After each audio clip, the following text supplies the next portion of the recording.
તો તમે જયારે એમના પરફોર્મન્સીસ જુઓ તો તમે ક્રિટિક બની જાઓ અને એમને ક્રિટિક જ બનવું. ક્રિટિક જ છે. એક સરસ મજાનો તમને એક પ્રસંગ કહું.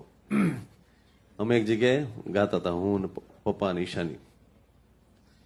એમાં સુના સરવરિયાને કાંઠડે હું મેં ગાયું, બેડલું લઈને નાવા ગઈ. હવે સાચા શબ્દો છે બેડલું મેલીને નાવા ગઈ. મેલીને હા, આમ રિધમ ચાલુ હતી ને પપ્પાને મને કેવું હતું કે સાચું આ છે એમ.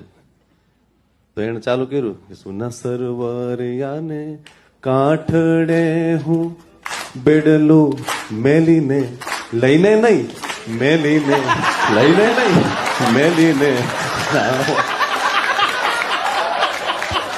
પછી તો કિશોર કુમારની જેમ એને લંબાયું, નરેન્દ્રભાઈ લઈને નહીં મેલીને. બધા